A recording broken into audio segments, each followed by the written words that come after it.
Kelesuan ekonomi masih terus kita rasakan. Lebaran tidak mampu mendongkrak daya beli masyarakat. Kini harapan tertumpu kepada semester 2. Kita berharap akan terjadi pembalikan ekonomi pada semester kedua ini. Dan tumpuan untuk kebangkitan ekonomi kita tumpukan sekarang ke daerah. Sejauh mana kemudian daerah bisa menjadi motor pembangunan ekonomi kita. Bersama saya Suryo Potomo, inilah Economy Challenges.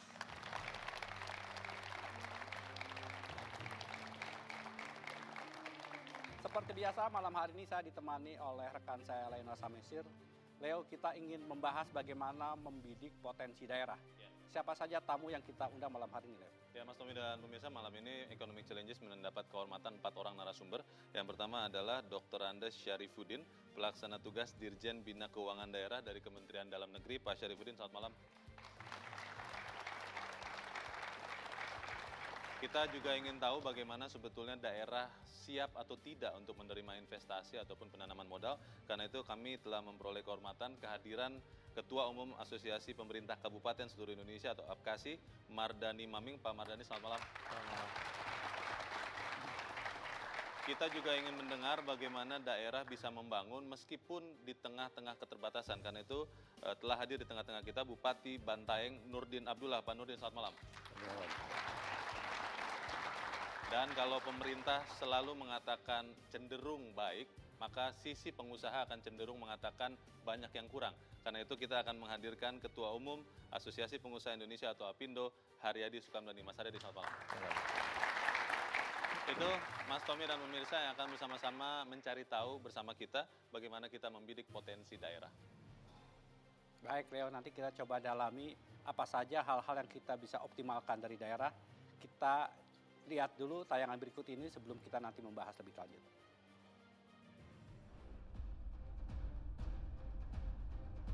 Saat pertumbuhan ekonomi nasional bergerak stagnan, inilah saatnya perekonomian daerah diberdayakan. Apalagi, sebagai negara yang besar, Indonesia memiliki potensi ekonomi yang besar pula jika dimanfaatkan dan dikelola dengan bijak.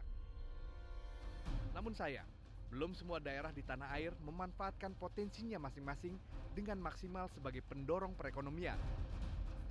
Kesenjangan PDRB antar wilayah, khususnya Jawa dengan luar Jawa, menunjukkan tidak berdayanya daerah untuk turut berkontribusi bagi perekonomian nasional. Investasi dan regulasi harus segera diarahkan untuk memajukan ekonomi daerah, agar arus investasi tak hanya terpusat di wilayah Pulau Jawa. Namun sanggupkah pemerintah daerah menyanggah perekonomian nasional?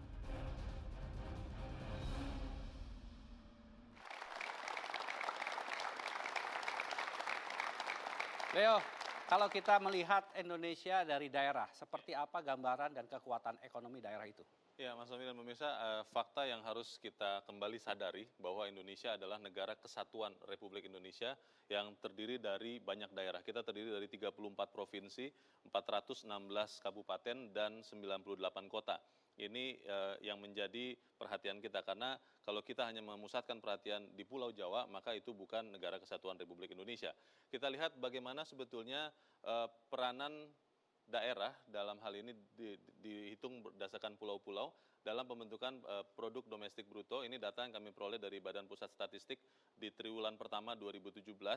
Ternyata yang paling banyak menyumbangkan masih Pulau Jawa. Yang warna merah ini adalah Pulau Jawa 58,49%. Di urutan kedua adalah Pulau Sumatera menyumbangkan 21,95%. Kalau kita gabungkan Jawa dan Sumatera itu menyumbangkan sekitar 80%. Sementara sisanya disumbangkan oleh Bali dan Nusa Tenggara sekitar 3%, Kalimantan 8%, kemudian Sulawesi 5,94%, Maluku dan Papua hanya 2,26%. Ini yang kemudian menjadi perhatian pemerintah untuk mulai membangun dari pinggir. Kita lihat bagaimana pembangunan itu bisa membuat rakyat sejahtera, itu tujuannya. Tapi data jumlah penduduk miskin di Indonesia per bulan September 2016, data ini kami peroleh dari BPS, Badan Pusat Statistik, memperlihatkan bahwa di pedesaan masih ada penduduk miskin sekitar 17,2 juta, di perkotaan ada 10,4 juta, sehingga total penduduk miskin di Indonesia per September 2016 masih 27,76 juta. Kalau kita pakai penduduk Indonesia 250 juta, ini sudah lebih dari 10%. Kita lihat data berikut, bagaimana perkembangan Gini rasio. Gini rasio adalah rasio yang menunjukkan kesenjangan antara si kaya dan si miskin. Di angka 0 adalah terdistribusi dengan baik, di angka 1 sangat timpang. Yang relatif aman sebetulnya adalah 0,3. Tetapi kita melihat data yang kami peroleh dari BPS di bulan September 2016 untuk Gini rasio perkotaan dan pedesaan itu sudah hampir 0,4% atau 0,39%. Sementara perkotaan sendiri menyumbangkan Gini rasio 0,4%, 0,41, sementara desa sendiri sudah menyumbangkan 0,32%. Ini sesuatu yang harus benar-benar diperhatikan agar kemudian tujuan pembangunan itu tercapai. Selama ini Indonesia sangat mengandalkan beberapa sektor bahan mentah untuk membangun. Kita lihat data berikut yang kami peroleh dari Bank Indonesia. PDB, bar chart ini adalah angka menunjukkan PDB. PDB Indonesia memang menaik atau meningkat dari tahun 2015 hingga tahun 2016. Tetapi di saat bersamaan, line chart ini kita lihat bagaimana kontribusi industri pertambangan semakin lama semakin turun. Kalau kita tidak menumbuhkan potensi-potensi ekonomi dari daerah, dan kita hanya merencanakan pembangunan secara nasional saja, mungkin daerah-daerah tetap akan tertinggal dari Pulau Jawa, Mas Tommy. Baik, saya ingin mulai dari Pak Mardhani. Pak Mardhani, tadi Leo menggambarkan seperti apa sebetulnya kondisi ekonomi kita. Tadi di awal saya menyampaikan sekarang ini kelesuan ekonomi sedang terasa begitu dalam. Apa yang terjadi di daerah sendiri di tempatnya Pak Mardhani? Ya, khususnya kalau saya berbicara tentang Kabupaten Tanah Bumbu. Kabupaten Tanah Bumbu ini penghasil terbesarnya adalah tambang batubara. Tapi saya tahu dan menyadari bahwa batubara itu tidak akan berjalan sampai selamanya. Makanya kita mempersiapkan untuk kepertanian dan pariwisata. Namun ada hal yang kita di sini yang mempersiapkan, salah satunya adalah kawasan industri. Saya mau kalau bisa di setiap kabupaten itu bukan hanya, kalau tidak salah ada 7 yang dibuat oleh Presiden kawasan industri. Kalau saya berpikir malah jangan 7, kalau bisa di setiap kabupaten harus ada kawasan industri. Di mana ada kawasan industri, di sana ada terbuka lapangan kerja dan penyediaan listrik, berarti di mana listrik bisa menyediakan untuk kawasan industrinya, dia juga menyediakan untuk masyarakatnya. Begitu juga air bersih, juga bisa untuk kawasan industrinya dan juga bisa untuk masyarakatnya. Pelabuhan dan infrastruktur jalan. Apabila kawasan industri ada, maka lapangan pekerjaan akan terbuka. Habis itu kebutuhan daya listrik juga ada dan air bersih juga ada. Apa inisiatif yang dilakukan tempat Pak Mardhani sendiri untuk terciptanya kawasan industri yang baik? Tanah Bumbu salah satunya menjadi kawasan industri, hanya kita masih belum disupport, salah satunya adalah infrastrukturnya dan juga masalah SDM-nya. Seperti yang terjadi sekarang kalau tidak salah di Morowali, ada tambang nikel banyak, tapi di sana tidak dipersiapkan SDM-nya karena tidak ada sekolah yang disiapkan untuk politeknik atau setara dengan D3. Sama juga di Tanah Bumbu juga seperti itu, kawasan industrinya ada, kita sekarang sudah mempersiapkan SDM-nya atau politekniknya. Sehingga nanti saat terbangun kawasan industrinya, bahwa kita sudah menyiapkan SDM-nya. Jangan sampai sudah terjadi kawasan industrinya, banyak pabrik yang dibangun, tapi bukan putra daerah yang diterima karena SDM-nya tidak dipersiapkan. Makanya sekarang kita mempersiapkan politeknik atau SDM-nya, habis itu juga kita minta dibantu sama pusat untuk infrastruktur dan pelabuhannya. Baik, menarik Pak Nurdin. Minta dibantu oleh pusat. Menteri Keuangan menyampaikan bahwa karena kondisi penerimaan negara yang kurang, akan ada pengurangan 3-4% dana alokasi umum ke daerah. Apa dampaknya kepada daerah di tempat Pak Nurdin? Ya, memang saya kira terutama daerah saya ya, saya kira sangat berbeda dengan daerah-daerah yang memang punya potensi sumber daya alam yang cukup besar. Kalau kami memang ditunjang hanya pada sektor pertanian, 74%. Nah, dengan pemotongan anggaran lagi ini kalau jadi, ya tentu ya mau tidak mau kita harus menyesuaikan. Tapi yang pasti jangan sampai pelayanan terhadap masyarakat itu terganggu. Apa yang kemudian terobosan yang dilakukan sejauh ini untuk mengantisipasi itu Pak Nurdin? Ya, saya kira memang Kabupaten Bantaeng itu boleh dikata kita kan 74% Ya, pertanian. hidup di sektor pertanian. Ya. Dan kita jadikan Bantaeng ini sebagai kabupaten benih berbasis teknologi. Ya. Jadi kalau di masyarakat sih saya kira tidak terlalu terasa. Ya. Karena memang kami kurang lebih hampir 9 tahun, hampir seluruh infrastruktur jalan itu selesai. Nah, yang kedua Layanan listrik, sosial juga baik. iya, itu listrik juga, terus fasilitas umum, rumah sakit juga udah selesai. Jadi sebenarnya kita ini kalau terjadi pemotongan paling ya di lingkup Pemda saja yang terasa. Baik. Pak Sarifudin, apa yang kemudian dilihat sendiri oleh Kementerian Dalam Negeri situasi sekarang ketika kita berharap daerah itu betul-betul bisa menjadi motor pembangunan dan pertumbuhan ekonomi kita? Ya, Pak Tomo. Jadi gini, di dalam pembukaan Undang-Undang Dasar itu di sana sudah dinyatakan bahwa negara dibentuk itu dalam rangka memajukan kesejahteraan umum diantaranya. Nah, dalam rangka memajukan kesejahteraan umum ini tentunya adalah menjadi tanggung jawab dari semua tingkatan pemerintahan, ya mulai dari pusat sampai ke daerah. Nah, tanggung jawab masing-masing tingkat pemerintahan ini sudah diatur di dalam Undang-Undang 23 tahun 2014 tentang pemerintahan daerah. Sudah ada pembagian kewenangan, yang mana yang merupakan kewenangan pemerintah pusat, mana kewenangan pemerintah provinsi, dan mana kewenangan pemerintah kabupaten kota. Tapi di tengah sekarang misalnya penerimaan negara yang kurang dan kemudian DAU-nya yang dikurangi, apa yang kemudian dipikirkan oleh Kementerian Dalam Negeri untuk memperjuangkan teman-teman di daerah supaya kegiatan pemerintahan bisa berjalan tetap baik? Ya, memang di dalam penggunaan sumber daya di daerah, ya termasuk anggaran daerah, tentunya daerah di sini ya di dalam menetapkan kebijakan pengalokasian anggaran itu harus betul-betul mencermati, harus betul-betul mempertimbangkan urgensi daripada setiap kegiatan atau program yang akan dilaksanakan. Kita tahu bersama bahwa Bapak Presiden kita Pak Jokowi sering menghimbau bahwa di dalam penggunaan anggaran itu supaya harus fokus, ya betul-betul pemerintah daerah dalam hal ini terutama mampu melihat program kegiatan mana yang kemudian bisa membantu mengangkat katakanlah kemampuan ekonomi daripada daerah yang bersangkutan. Saya pikir itu yang penting barangkali. Baik, Mas Haryadi, nanti saya ingin tanya Mas Haryadi, sekali lagi motor pertumbuhan ekonomi kita selain daerah adalah dunia usaha. Selama ini tumpuan kita selalu Jawa sebagai tempat berusaha. Sementara sekarang daerah juga membuka diri untuk masuknya investasi. Sejauh mana kemudian teman-teman pengusaha dan Apindo melihat dan mendorong pertumbuhan yang ada di daerah? Nanti kita akan jawab nanti setelah jeda, jangan kemana-mana, tetaplah di Ekonomi Cerdas.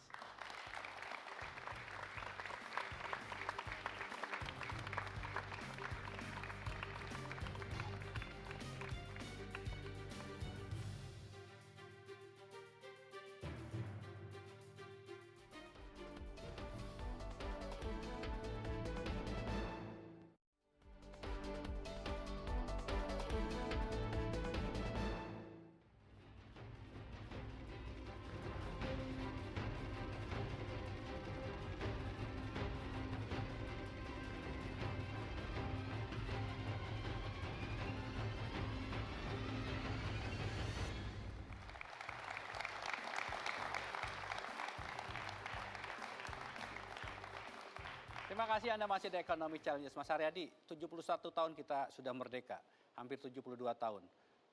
Selama ini pertumbuhan kita bertumpu di Jawa sekitar 60% lebih mungkin. Bagaimana kemudian kita bisa mendorong dan menjadikan daerah-daerah di luar Jawa sebagai motor pertumbuhan ekonomi?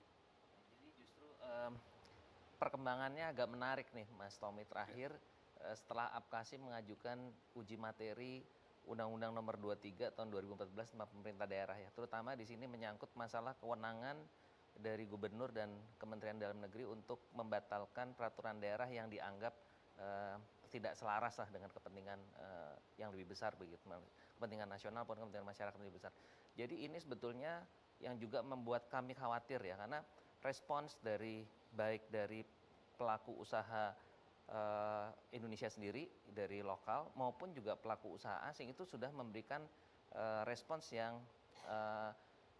kira-kira kurang begitu positif lah ya. Jadi melihat ini kalau seperti Kenapa ini. apa yang ditakutkan Mas Haryadi? Yang ditakutkan itu adalah kalau peraturan itu ternyata nantinya akan mengganggu investor yang ada ya. Itu kalau yang sebelumnya kan kita kewenangan itu ada di gubernur dan Kementerian Dalam Negeri. Artinya komunikasi antara investor dengan pemerintah pusat itu bisa terjalin.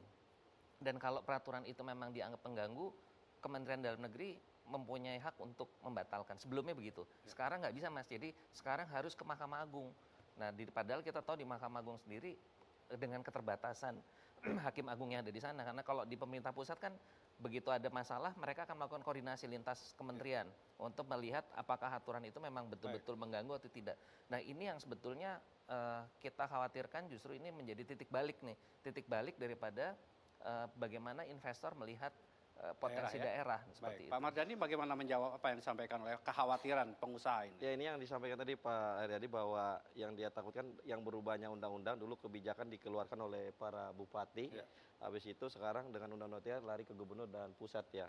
Makanya saya bilang tadi dengan kawasan industri, kenapa saya mau usul kawasan industri semua ada di kabupaten, tapi kewenangan penuhnya ada di pemerintahan kabupaten atau ada di bupati. Sehingga saat kita mau bikin, misalnya kita mau bikin PLTU di kawasan industri, tidak perlu sampai harus ngurus sampai ke kementeriannya.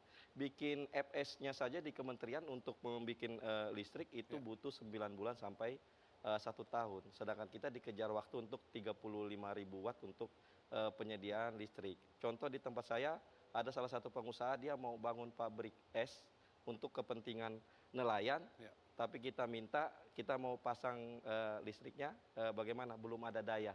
Belum ada daya, kita tanya kira-kira kapan ada daya, tidak bisa dipastikan. Padahal listrik kan pemerintah yang berwenang penuh. Kalau misalnya listrik sudah tidak ada, kita tidak usah berbicara UKM-UKM yang kecil mau hidup. Kalau yang besar dia tidak jadi masalah, karena dia bisa bangun PLTU sendiri. Tapi kalau yang UKM, misalnya tukang jahit, tukang hotel lah, yang paling sangat berdampak, dia sangat membutuhkan listrik. Kalau pakai mesin, untungnya dia hampir tidak ada. Hampir semuanya larinya ke operasional saja.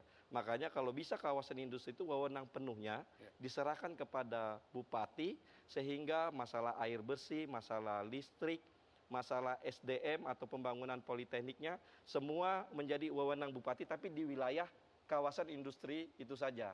Tapi di luar itu, untuk keluar masuknya barang di pelabuhan menjadi wewenangnya pemerintah provinsi ataupun pusat sebagai kontrol dari semua pekerjaan di dalam kawasan industri itu. Pak Nurdin, bagaimana menjembatani supaya tidak terjadi salah pemahaman teman-teman pengusaha, kekhawatiran? Karena kalau kekhawatiran ini terus terjadi, sebetulnya keinginan kita untuk membangun sama-sama itu tidak bisa akan terlaksana. Iya, jadi saya kira pengusaha itu, dunia usaha itu kan hanya butuh kepastian.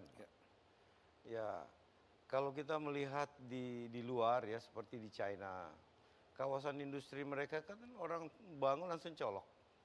Nah, di kita masih harus ngurus lahannya, terus bikin infrastrukturnya, belum lagi daya listrik. Ya sama dengan di Bantaeng. Kita punya kawasan industri 3.000 hektar. 2 smelter udah selesai. Nah, hanya mau menunggu gardu induk selesai saja, itu kasihan mereka. Padahal kalau kita lihat investasinya luar biasa.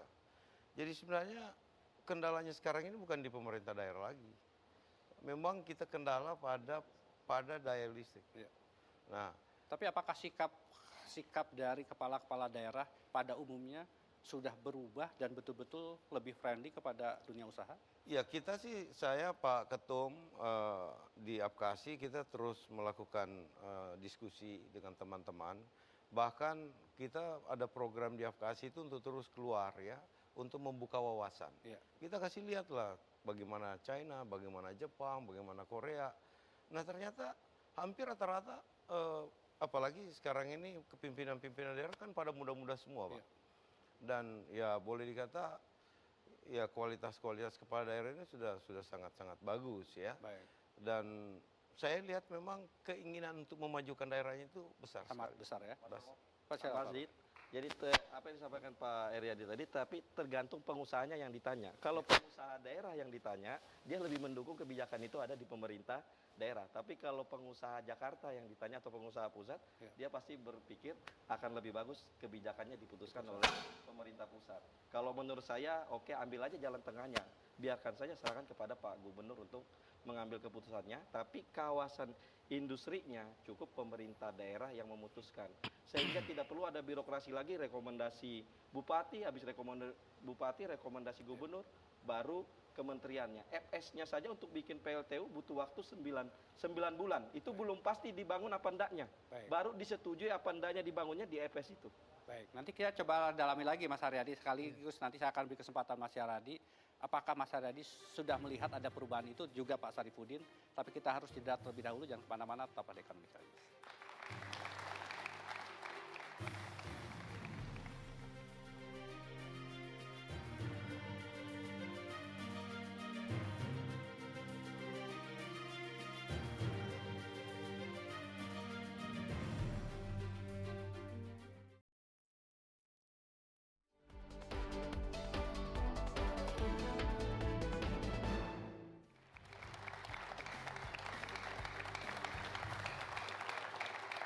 Terima kasih pemirsa, Anda masih bersama kami di Economic Challenges, pembicaraan yang menarik. Kita memang ingin mencari solusi sebetulnya bagaimana membangun Indonesia dari daerah, tapi juga pemerintah pusat bisa membangun. Ada beberapa data, fakta yang ingin kami sampaikan.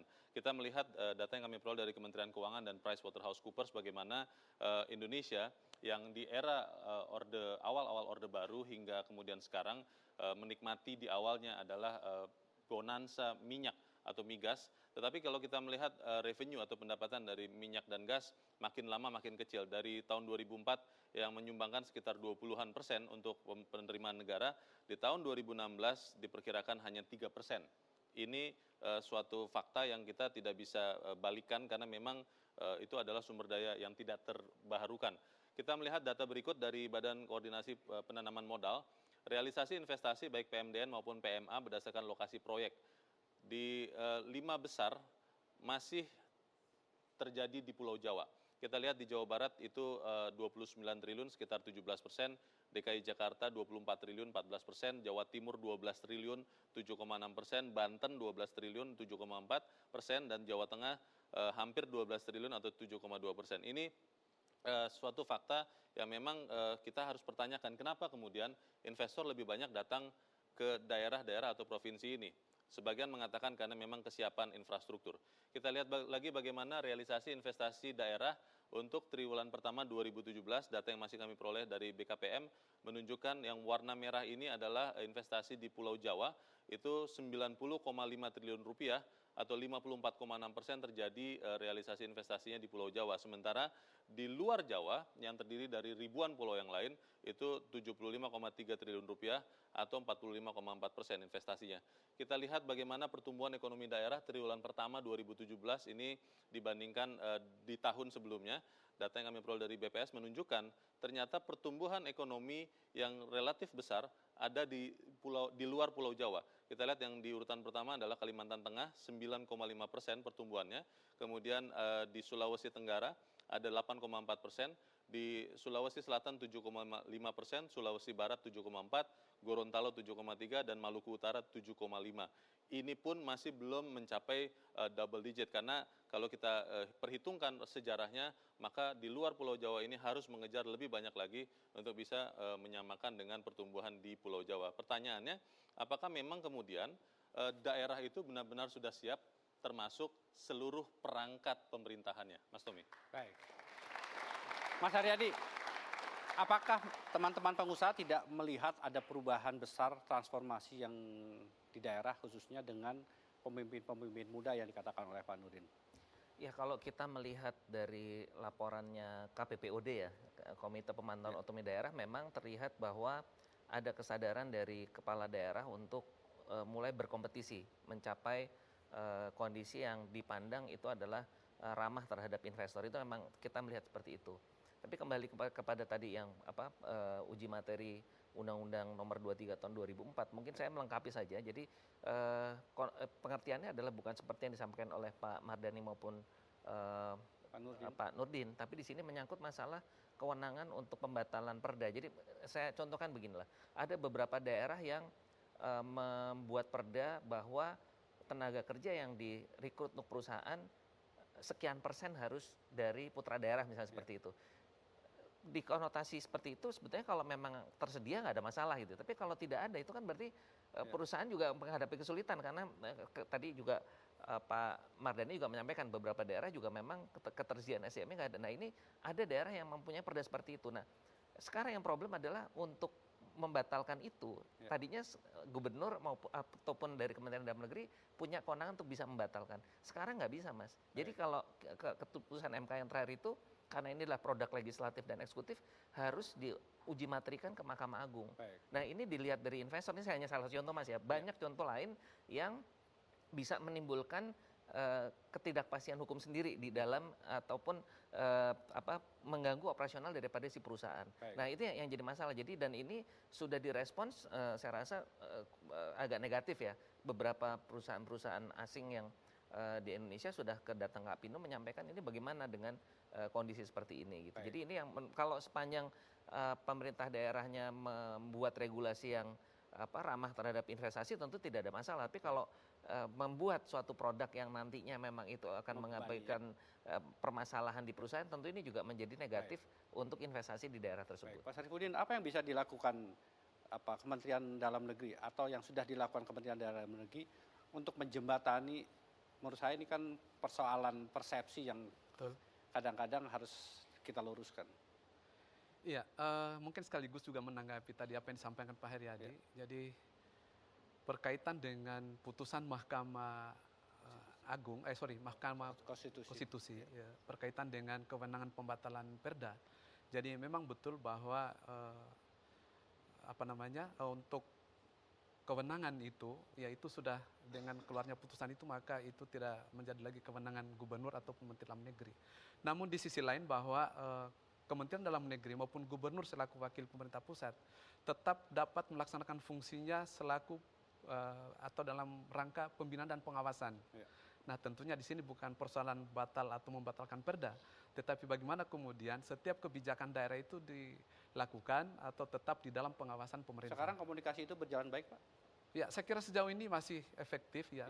Artinya bahwa Kementerian Dalam Negeri sesuai dengan fungsinya, khususnya kami dari Direktorat Jenderal Bina Keuangan Daerah, selaku pembina pengelolaan keuangan daerah, ya kami tetap melakukan atau melaksanakan fungsi itu ya sesuai dengan tentunya kewenangan Kementerian Dalam Negeri. Apakah secara keseluruhan Kementerian Dalam Negeri melihat ada perubahan mindset dari para kepala daerah untuk lebih welcome kepada dunia usaha? Oh ya, saya pikir kalau secara umum ya kita lihat bahwa pemerintah daerah itu sangat welcome dengan dunia usaha. Kita tahu betul bahwa memang kehadiran dunia usaha di daerah itu sangat diperlukan. Ya, dan memang dari sisi kami kalau kita lihat, sebenarnya pihak investor ini tanpa diundang pun itu bisa hadir ke daerah. Dengan catatan bahwa kondisi di daerah itu sendiri ya harus sedemikian rupa kondusif bagi kehadiran investor. Dan kalau saya analogkan barangkali sebenarnya antara investor dengan ya katakanlah kehadirannya di daerah itu sama dengan kira-kira gula dengan semut. Pak Tommy, ya. Artinya ketika ada gula, semut itu tanpa diundang akan datang, Pak. Tentunya semut ini melihat kondisinya memungkinkan apa tidak. Seperti yang disinggung Pak Heriadi tadi, bahwa paling tidak harapan kita adalah pemerintah daerah ini mampu menciptakan kondisi yang kondusif bagi dunia usaha dengan tidak membebani ya pihak investor itu sendiri, termasuk juga masyarakat. Pak Mardhani. Apkasi akan menyelenggarakan Expo. Apkasi akan menyelenggarakan Expo tanggal 19 untuk ke-13 kalinya. Apa yang kemudian akan ditampilkan dalam Expo dalam konteks untuk menunjukkan bahwa daerah sudah berubah dan akan memberikan kemudahan untuk dunia usaha masuk ke daerah?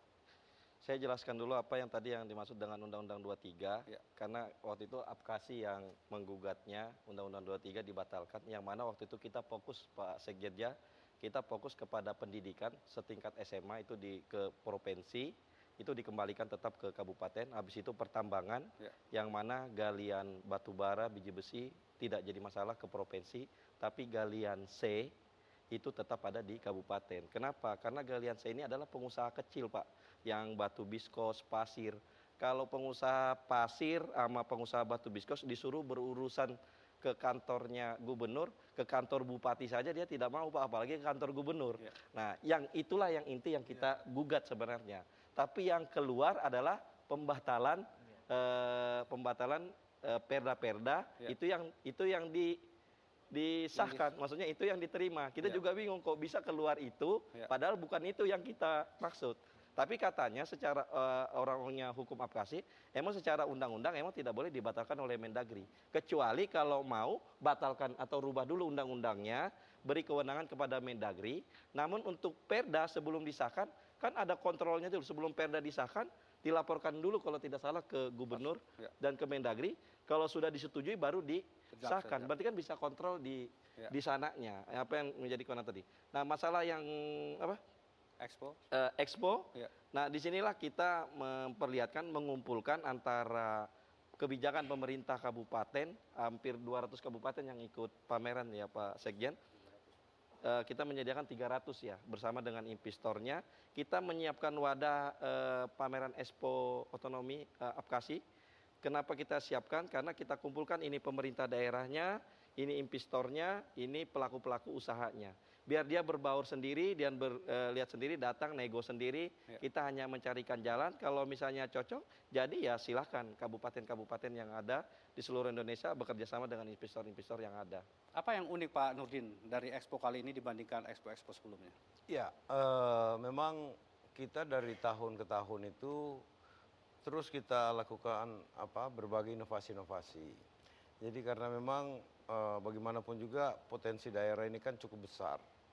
Nah, salah satu kendala yang dihadapi oleh daerah adalah mereka punya potensi yang sangat besar, tapi persoalannya akses pasar.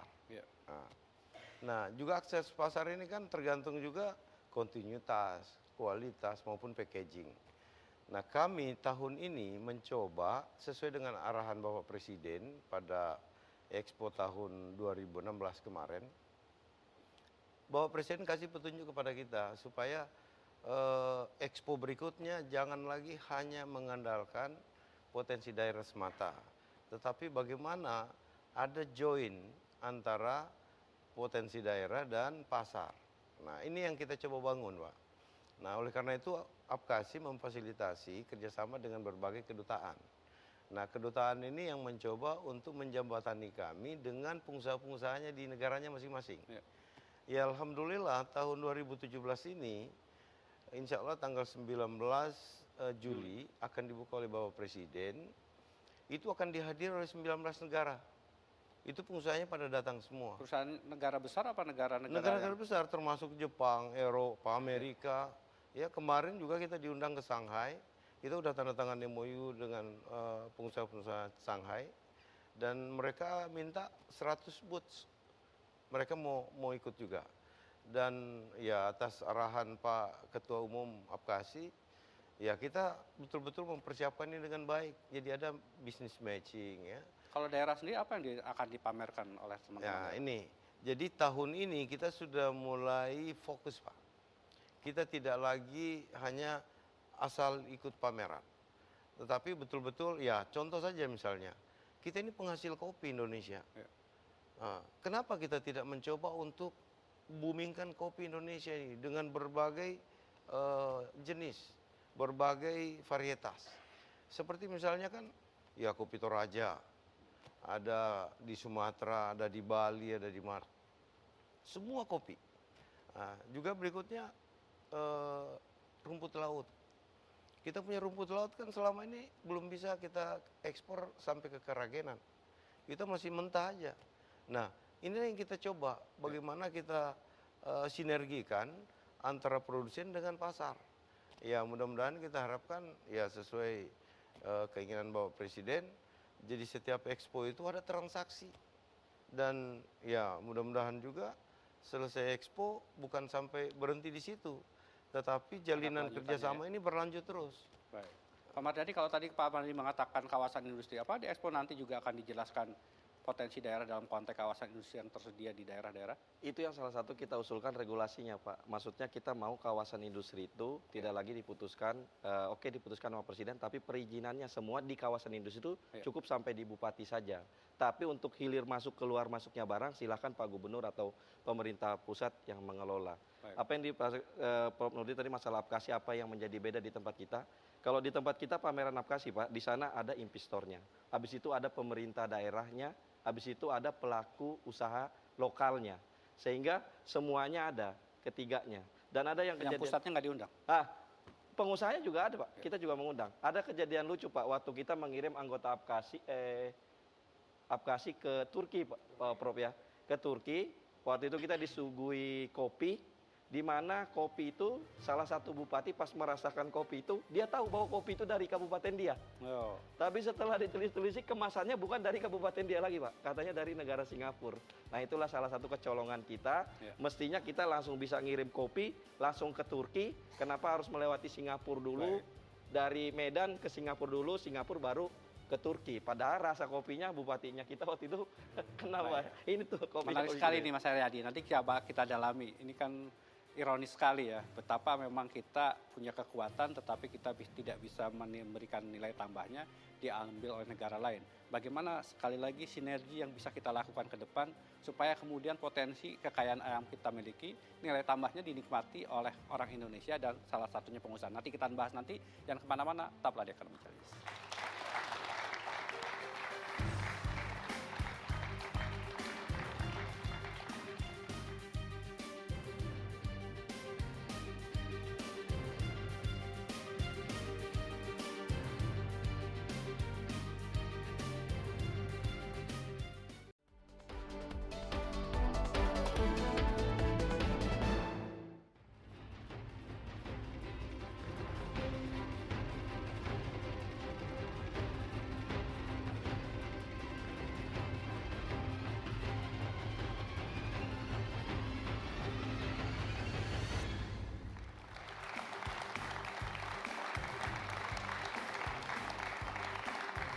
Kita di bagian terakhir dari diskusi kita malam hari ini, Mas Haryadi, dalam acara Diaspora Indonesia kemarin, mantan Presiden Amerika Serikat Barack Obama mengatakan bahwa 3 hal yang harus kita lakukan, termasuk di Indonesia, adalah bagaimana meningkatkan toleransi, menciptakan keadilan ekonomi, dan membangun komunikasi serta kerjasama.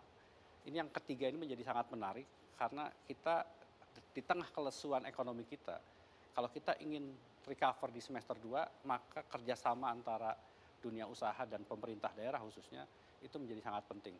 Bagaimana kemudian Mas Haryadi melihat dan apa yang perlu kita lakukan supaya apa yang dilakukan inisiatif teman-teman apkasi misalnya itu bisa memberikan hasil yang bermanfaat di masa mendatang? Ya, saya pikir sangat terbuka kemungkinan-kemungkinan untuk seperti itu ya Pak Mas Tommy. Tadi Pak Nurdin menyampaikan kopi misalnya. Kebetulan saya ini juga Ketua Umum Perhimpunan Hotel dan Restoran Indonesia. Itu juga ada pengalaman unik di Aceh, di mana satu perusahaan UKM yang menghasilkan kopi yang cukup bagus, nggak bisa masuk ke hotel gitu. Saya juga bingung juga kalau bisa kejadian seperti itu. Akhirnya waktu itu kami pertemukan dengan pengurus PHRI dan langsung terjadi deal. Ini sesimpel itu gitu loh Mas. Jadi kadang-kadang memang betul komunikasinya juga tidak terbangun dengan baik di daerah dan sebagainya. Saya pikir nanti terkait dengan Expo ini sangat menarik ya kalau memang ada produk-produk yang memang bisa disinergikan. Misalnya contoh tadi saya sangat tertarik dengan masalah kopi yang sebetulnya memang betul kita punya ragam yang sangat luar biasa, tapi mungkin tidak terkomunikasikan dengan baik. Tadi contoh di Aceh tadi ya, bagaimana mungkin dari satu kota ada yang mau beli pihak hotelnya tapi nggak bisa berkomunikasi gitu. Dan ketemunya adalah pada saat kebetulan kami ke sana baru bertemu. Nah ini yang menurut saya memang harus disinergikan karena setiap daerah pasti punya yang namanya dinas yang menangani masalah industri dan juga UKM ya. Dan saya pikir kalau seluruh daerah bisa disinergikan dan bisa dikomunikasikan dengan kami yang di pelaku usaha di penggunanya, ini tentunya akan bisa sangat bermanfaat. Baik. Pak Sarifudin, apa yang diharapkan Kementerian Dalam Negeri sendiri dengan inisiatif yang dilakukan teman-teman Kapasum? Ya, seperti yang disinggung juga Pak Heriadi tadi. Jadi pada prinsipnya pemerintah sangat mendorong dan mendukung pemerintah daerah untuk melakukan kerjasama, termasuk dengan pihak ketiga dalam hal ini investor. Ya, bahkan sebagai bentuk dukungan pemerintahan ini ada peraturan yang khusus mengatur mengenai kerjasama daerah, yaitu PP 50 tahun 2007. Bagaimana kemudian di situ diatur kerjasama antara pemerintah daerah dengan salah satunya adalah dengan pihak ketiga. Ya, jadi pada prinsipnya sangat terbuka kemungkinan ya dalam rangka mendorong ya pembangunan ekonomi di daerah, pemerintah daerah melibatkan kepada pihak ketiga. Baik. Pak Nurdin, sekarang ini kan kita eranya sudah era teknologi informasi. Tadi Pak Haryadi menyampaikan seringkali ada hal yang ada di daerah tidak cukup diketahui oleh teman-teman dunia usaha, peluangnya maupun potensinya. Apa yang kemudian bisa dilakukan untuk menggunakan teknologi informasi ini sebagai alat untuk mendekatkan daerah dengan semua stakeholder maupun pengusaha? Ya, jadi saya kira memang salah satu kendala kita ini adalah informasi akses pasar ya. Informasi berbagai komoditas ya. Oleh karena itu, oleh Ketua Umum Apkasi kemarin beliau mencoba untuk bagaimana Apkasi memprakarsai e-commerce itu. Ya, supaya ya cuman memang ini tidak mudah juga karena kita harus mempersiapkan datanya supaya valid. Nah, jujur saja saya ingin mengatakan bahwa di era kelesuan ekonomi global ini harusnya Indonesia mengambil peluang yang sangat besar. Karena kita dari dulu kan dikenal sebagai negara agraris. Bumi kita ini tidak bertambah, jumlah penduduknya terus bertambah. Pasti kebutuhan pangan kita semakin besar. Orang butuh makan ya? Iya, butuh makan. Harusnya ya mungkin memang kita harus fokus. Ya, kita harus fokus. Kan dulu kita ingat betul devisa kita itu sumbangsi yang paling besar itu dari minyak. Yang kedua itu dari udang. Ya. Kenapa kita tidak mencoba untuk membangkitkan kembali kekuatan kita itu? Nah, saya kira salah satu kelemahan kita sekarang ini adalah memang kita tidak mulai menangani hal yang lebih mendasar untuk kita bisa bangkit kembali. Ya, contoh saja, sampai hari ini kita masih bicara swasembada.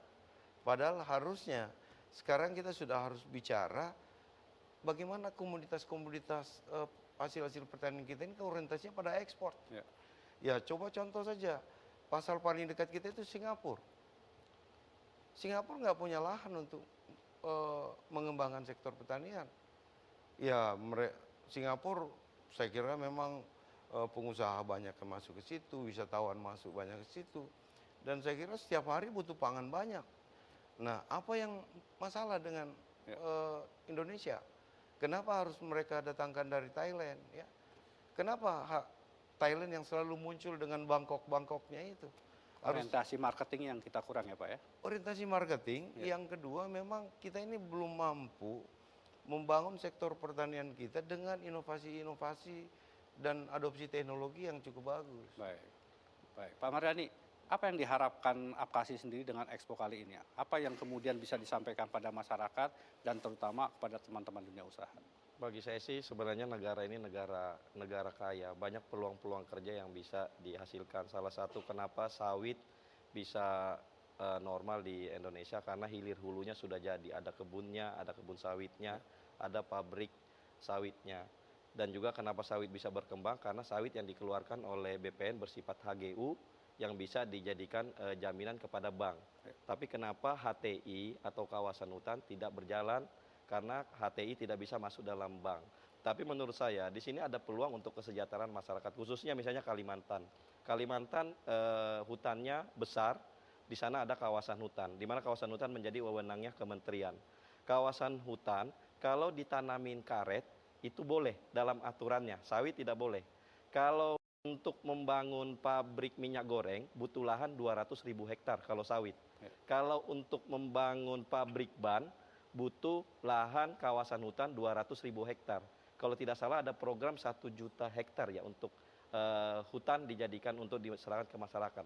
Kalau 200.000 kawasan hutan saja diberi bibit karet kepada masyarakat, masyarakatnya yang dikasih nanam, habis itu masyarakat yang ngambil hasilnya, nanti hasilnya diambil oleh pabrik, di mana pabriknya juga pabrik lokal atau pabrik NKRI lah. Maksudnya jangan punya asing, punya orang Indonesia. Dan juga nanti setelah jadi pabrik bannya, siapa yang beli? Yang beli adalah pakai aja instruksikan Presiden, Gubernur, Bupati, bahwa semua plat merah harus memakai merek ban ini. Berarti kan otomatis hilir hulunya pekerjaan ini jadi.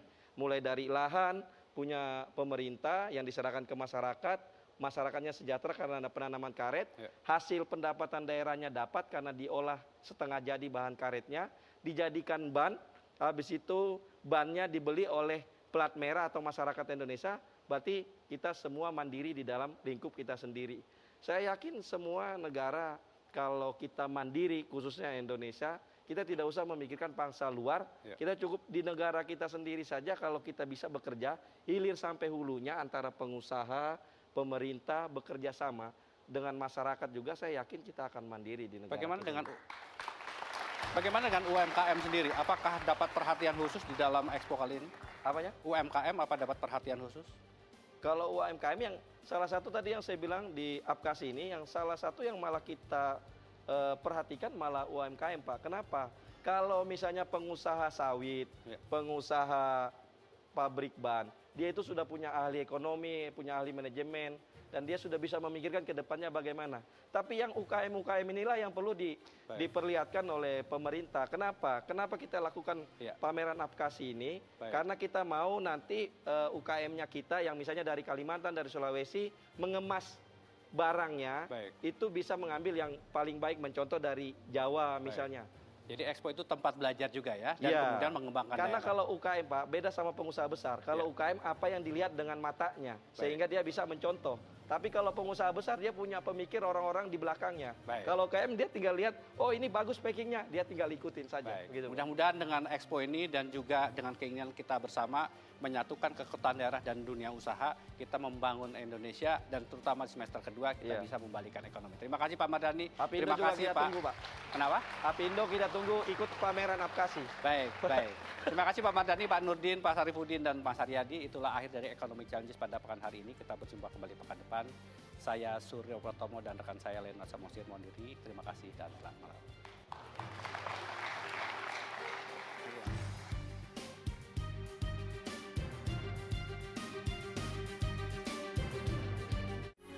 Metro TV, knowledge to elevate.